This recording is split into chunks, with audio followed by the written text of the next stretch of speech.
Good morning, everyone. We are Team 404 Need Help Course 666 was here. Me, Lim Jing Tian, and my teammates, Audra Liu, Brian Hoe Jun Xian, Joshua, and Kelvin Tan Jia Xuan are going to pitch the film Conjuring. We separate to 4 stages, which are development, pre-production, production, and post-production. First, Kelvin will pitch about the development stage. So for the development, Lim Jing Tian has used 14 years to develop this movie called Conjuring, and he is a producer that made a contract with the Gold Circle Film and is still to finalize. Lim Jing Tian worked with the producer Peter Safran and the sibling writer Chad and Terry W. Hayes to refine the script. Lim Jing Tian and Submit Entertainment could not conclude the transaction, and hence the film was turned around.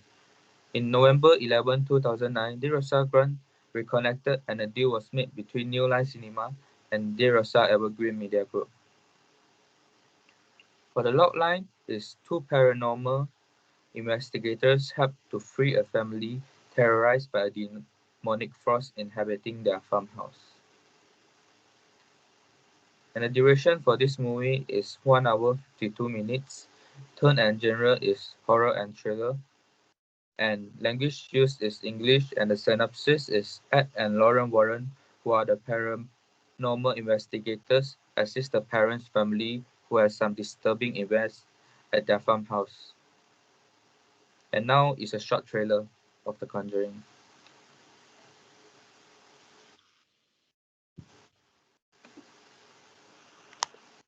It's 9:18. We're headed down into the cellar where the door's just opened on its own. Give us a sign that you want to communicate with us.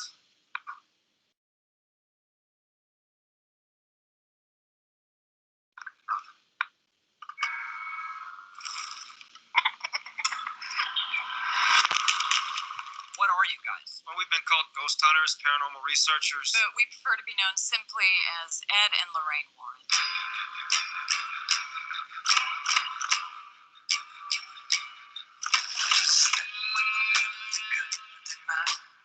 There's someone here that would like to talk to you. There's something horrible happening in my house.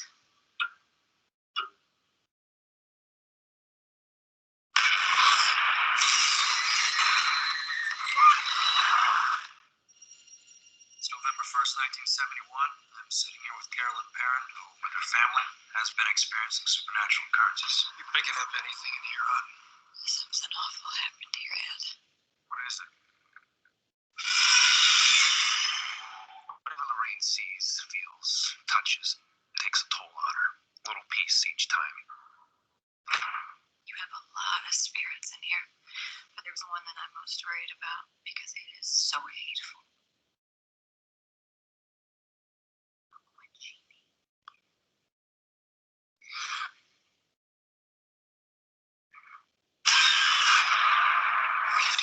That's not gonna help. This thing has latched itself to your family. I've never seen nothing like this. I'm coming with you. No way. I can't lose you. There's a lady in a dirty nightgown that I see in my dreams. She's standing in front of my mom's bed.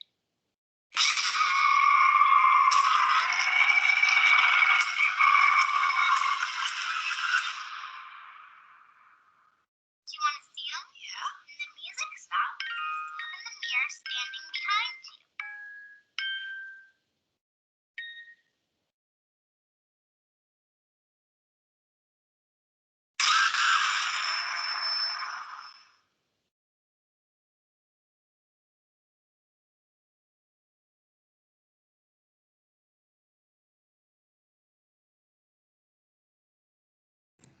Okay, now is our pre-production stage. This is our project timeline. We use 14 years for the development. After the development process, we use 1 year for the pre-production, which is from 2011 to 2012. And then we use 3 months for our production period, which is from 22 February until 26 April. For the post-production, we use 3 months from August 2012 until December 2012. After that, for the distribution, our marketing campaign will start on November 2012 and The Conjuring will only be released on 19th July 2013. Next is the budget and revenue. The budget for Conjuring is $20 million. It is a high-budget horror film. However, The Conjuring grossed $137 million in North America and $180 million in other territories for a worldwide total of $380 million against a budget of $20 million. Calculating in all production and promotional expenses, Deadline Hollywood estimated that Conjuring made a total profit of $162 million. Hence, although the budget for Conjuring is high, but the sales is already covered the cost. Next, this is our box office. As you can see, box office top 10 territories are United Kingdom, Brazil, Australia, Chile, Venezuela, Argentina, New Zealand, Egypt, Portugal, Serbia, and Montenegro. Next, I will pass it to Brian. As for the production team, we have James Wan as our director, Chad Hayes and Carrie W. Hayes as screenwriters, Tony De Rosa Grant as producer, and John Robert Leonetti as cinematographer. Next. So this is James Wan. James Wan is a famous horror film director. Saw, Insidious, and The Conjuring. He also won the Best Guerrilla Film at the Melbourne Underground Film Festival for his first feature-length film called Stygian. Not only that, he has also directed films like Fury 7 and Aquaman. Next, we have the twins, Chad Hayes and Carrie W. Hayes, and they are famous writers that wrote the remake of House of Wax, The Reaping, and The Conjuring. Next. We also have Tony De Rosa Grant for our producer, and basically, he's the original creator and author of the Conjuring franchise. And last, we have John R. Leonetti, who is a famous cinematographer, and he's known for his works on Annabelle, The Conjuring, and Insidious Chapter 2. He has also worked many films with James Wan. Next. So, as for our main character, this is Ed Warren. He's portrayed by Patrick Wilson, and he's a very important character in the film. Normal investigator. And next, we also have his wife, Lorraine Warren, who is portrayed by Vera Farmiga, who is also a paranormal investigator. So a special thing about her is she's able to see ghosts at a very young age. Next. We have also Roger Perron, who's portrayed by Ron Livingston. So he's the owner of the house, the dad, and he bought the house and stayed there for around 10 years. And last, we have Caroline Perron, who's portrayed by Lily Taylor. So basically, she's the main target of Bathsheba Sherman the ghost. And in the film, she'll experience bruises on her body, being thrown into the cellar, and many more. And in the end, she'll be possessed and torture her family by telekinesis. And next, I'll pass it to Kelvin. So this is the storyboard based on a true story, and this storyboard will use as a guideline for the visual scene of the actual film shot. So next, for the target audience is age 15 to 24, because based on research, this age and like to watch more frightening and excitement movie, and also is for male and female horror movie lovers and also low-grade workers. Next. And the location scouting is at Curry, North Carolina, Wilmington, the parents' house, University of North Carolina, Wilmington, Father Gordon's Church, and also hotel at Marquette in Wilmington. And next, Josh will talk about the wardrobe and makeup. So I will tell you about the wardrobe and makeup. They have a theme for the makeup. Like example, you can see the first scenes.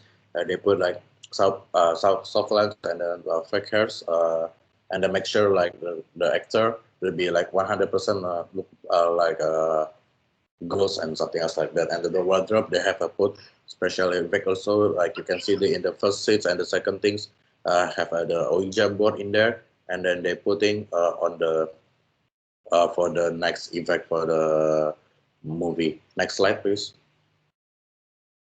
Okay, this is the set dress of the movie Conjuring. You can see this is about all classic and everything in the Conjuring, because they put the effort for the makeup and then the basic dress, so they more show off the audience they have a good looking for the makeup and also for the vintage.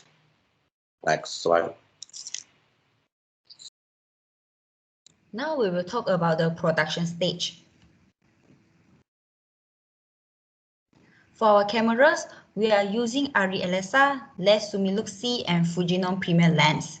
And for our cinematography process, we will use Arri RAW 2.8K and Digital Intermediate 2K. Next, I will pass it to Audra. I'll be talking about the color palette and the lighting. Firstly, for the color palette in this particular film was aiming for early tones, giving that retro look. This technique is used to make the audience feel the suspense. The scenes where they use low-key lighting heightens the fear and anxiety because the house is haunted. As for natural lighting, it was mainly used in scenes that were shot outside. There were also some indoor scenes where the sun shone through the window.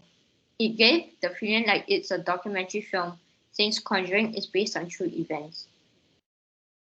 Next is the angles and the composition. The angles they have used in this film is established shot, extreme close-up, and panning shot. Established shot is often being used at the beginning of movies to highlight and portray to the audience. For example, that this house is most likely a haunted place in the film. This particular shot is to build up the audience tension and draw them into the set. Second is the extreme close-up. It makes the audience uncomfortable.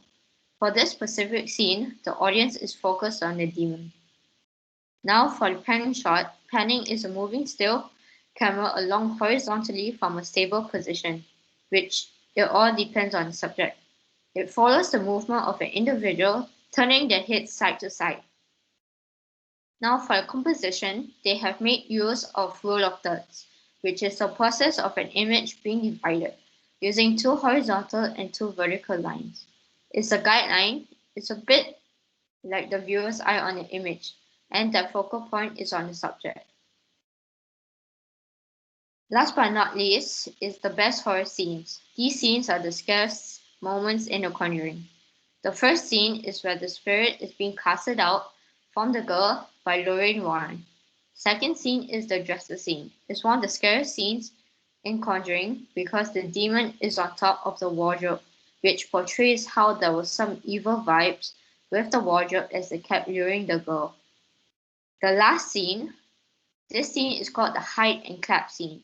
The build-up of this scene is what made it particularly scary. It started off with the character hearing noises, then proceeded to investigate in the basement. She was locked in with the bulb blown, followed by the claps behind her. Now I'll be talking about the post-production. This is the Conjuring poster. Next, I'll pass it over to Josh. So I will tell you about the visual effect and color grading because I already talked about the color grading. So you can see the Conjuring have the effect and something else like that, and then the more scary and terrifying. Of course, they put in you can see the first scenes, second and third scenes. They're using a CG. CG is the computer graphics.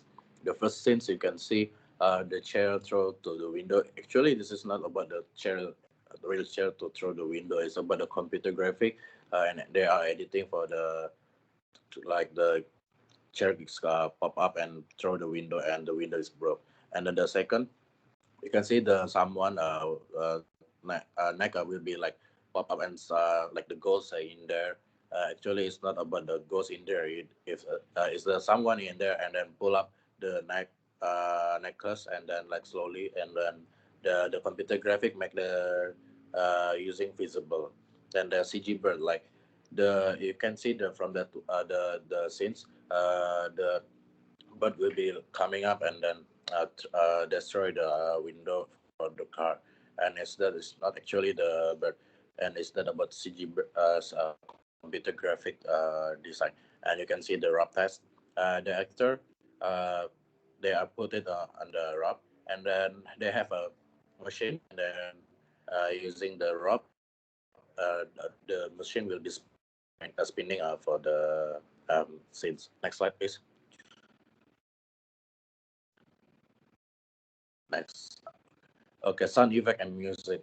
Of course, they have put effort for the video and everything. Of course, they put effort for the sound effect and music. The good horror movie have a good sound and more horrifying music, right? So actually, they put it the background. You get it a feel as someone when hunting you and wanting you.